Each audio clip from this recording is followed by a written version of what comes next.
Hello，大家好，我係 Jackie，咁都係啦，好多謝大家收睇我 JY 睇樓團呢個頻道啦。咁啊，希望大家可以支持下我啦，幫我點一個讚，訂閱我頻道。如果可以嘅話，幫我分享一下出去咁啦。睇完呢啲短片，如果覺得有親朋戚友揾緊，而覺得呢啲單位又啱佢嘅，幫我分享下俾你睇下咁樣啦。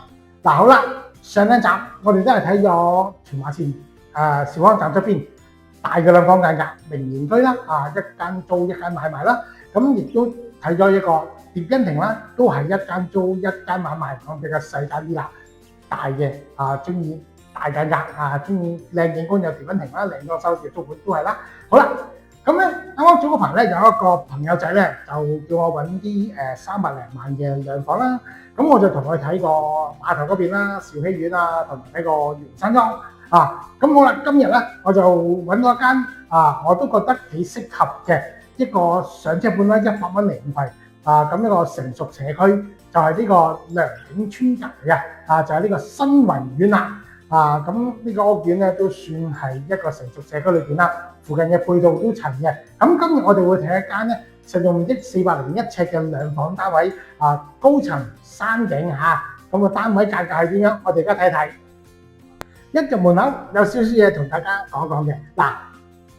都幾耐之前啦，我介紹過一間屯門兆麟苑咁兆麟苑同埋我哋新維苑咧，都係屬於新十字嘅間隔嚟嘅咁一入門口咧，洗手間就唔係對到正嘅個門口啲入去咁咧，如果上次睇過嗰間兆麟苑咧，佢就將浴室同廚房就倒轉咗喎。呢度做咗一個開放式嘅廚房啦，咁洗手間就擺咗落去廚房裏邊嘅。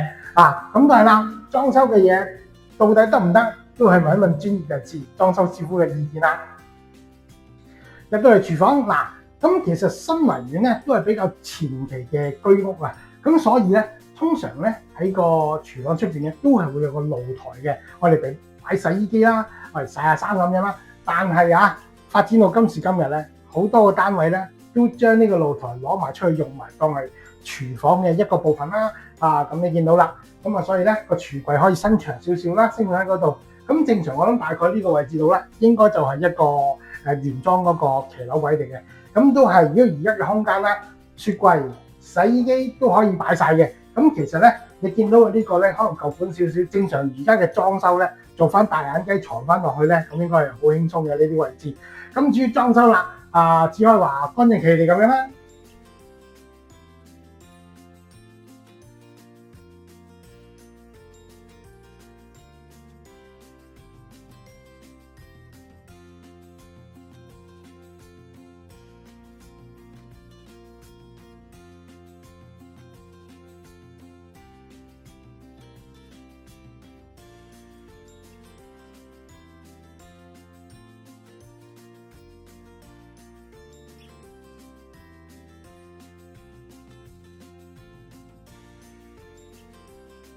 入到嚟洗手間，咁個空間咧就唔算好大咁咧改咗做企缸啦，咁都係啦，個裝修都係四四正正啦，企企理理咁樣啦。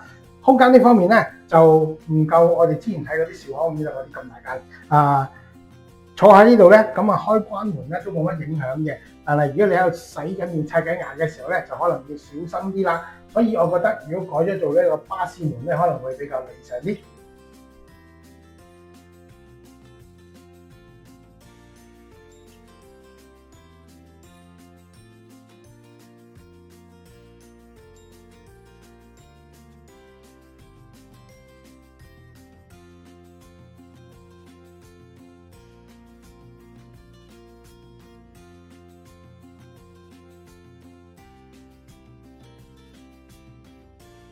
好，睇完廚房同埋浴室啦，咁出翻嚟客飯廳啦。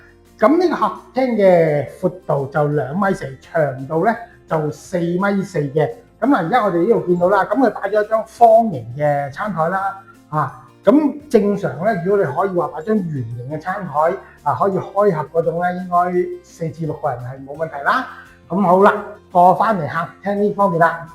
咁客廳都係啦，足夠擺個3座 sofa 啦。咁呢度擺個電視機啦，左右櫃嗰啲啦。至於景觀嗰方面咧，望翻出去都會望到啲山景啦。不過咧，都係望到隔離嗰座少少嘅缺陷啦。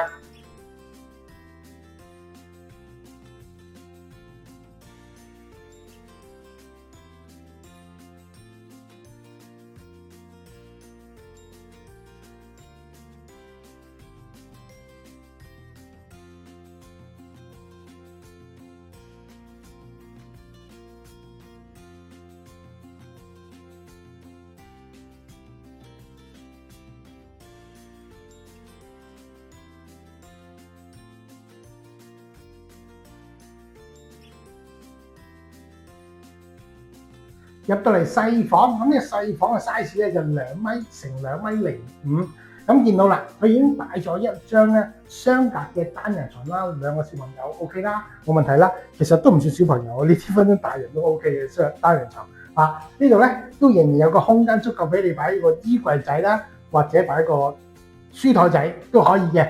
咁不過呢個房嘅景觀咧就比較遜色啲啊，就望翻喺隔離嗰座啦。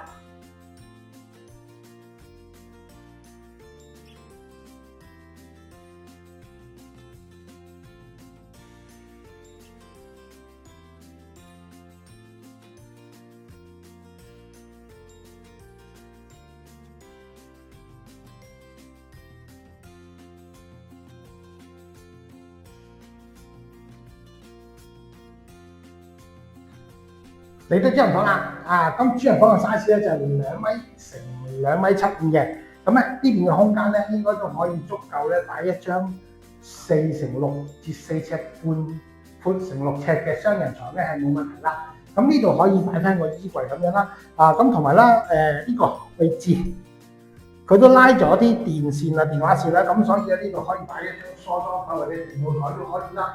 不過如果有人坐喺度咧，開門係要小心啲啦。咁窗嗰方面咧，個景觀都係望到自己少少隔離嘅單位啦，亦都望翻出去一個山景咁樣啦。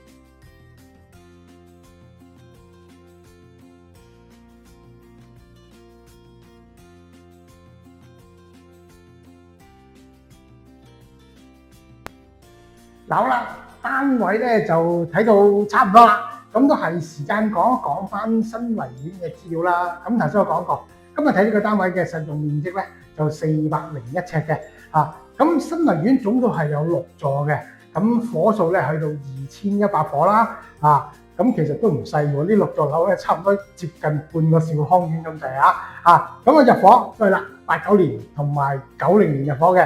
咁發展就房委會啦，即係居者有其屋嚟啦。咁今日我睇嘅單位嘅價錢都係補咗地價嘅。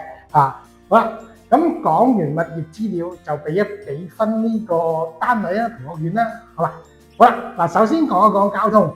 咁對上幾集啦，我介紹一間3房嘅時候都講過。咁新圍苑嚟講咧，喺正屋苑門口咧，就已經係新圍輕鐵站啦。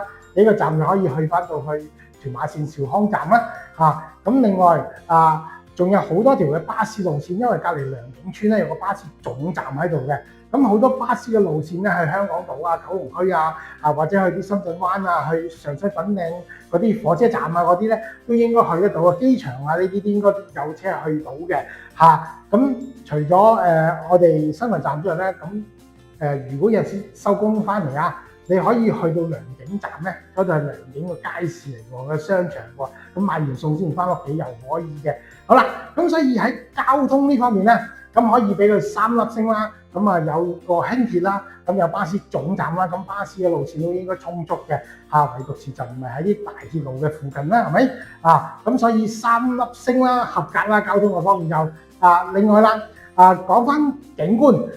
今日我哋睇呢個單位層數係高嘅，方向都好嘅，向南不過景觀嗰方面咧，我哋望到一啲樹景。其實如果我呢個位置望出去咧，差唔多淨係望到啲樹嘅啫。再行近呢個窗就會望埋隔離嗰座咁景觀普普通通，不過不實，唔算好壓迫所以景觀我會俾佢2粒半星，又唔算好理想，所以唔算合格嘅好啦，咁跟住講裝修啦，咁今日呢個單位嘅裝修，如果你又買翻嚟收租就完全唔使整啦。如果自己買翻嚟住嘅咧，我覺得豐儉由人有清熱下咧都可以住嘅。咁所以裝修嚟講咧，可以俾佢3粒星啦。即係你話9成按揭上埋會手頭剩低唔多嘅，其實簡單有佢都可以住得嘅。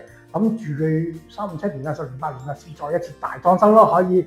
好啦，咁跟住講配套啦。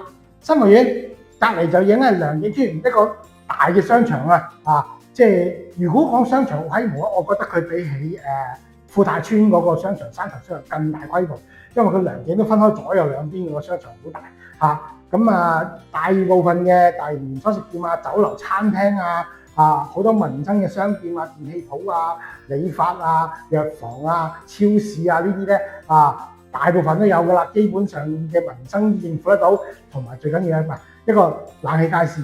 良景嘅冷氣街市都算相當大嘅啦，已經相比起我哋佢會大過富泰村嗰個兆康苑更加冇得比啦。咁咪會大過欣田村嘅所以佢個街市都算相當齊備噶啦咁所以喺配套方面咧我可以俾到呢度3粒星嘅咁去到最後尾啦，就係講個會所，大家知道啦。咁呢度係居屋嚟嘅，所以係冇會所，但係基本嘅民生嗰啲羽毛球場網球場公園嗰啲活動嘅空間咧都 OK 嘅。嗱，今日介紹呢一個單位首期咧30鬆啲萬啦，100蚊厘印費，咁其實要上車都係個相當唔錯嘅選擇，或者買嚟收租投資都 OK 嘅。咁好啦，如果有興趣睇新豪苑呢個兩房嘅單位，歡迎大家俾個電話我。另外咁咧小弟咧喺 Facebook 面書嗰度咧都有一個專頁嘅，就屯門西鐵兆康地產站咁有啲單位因為吉咗，我可以拍到片俾大家睇啦。咁其實有啲單位咧可能係冇吉到嘅咁所以咧嗰度會有更加多嘅樓盤啦，無論租買賣成個屯門區各區去到元朗屏山嗰啲咁樣咧，更加多嘅樓盤嘅資訊，咁你都可以上去睇一睇嘅。好啦，今日差唔多啦，多謝大家，拜拜。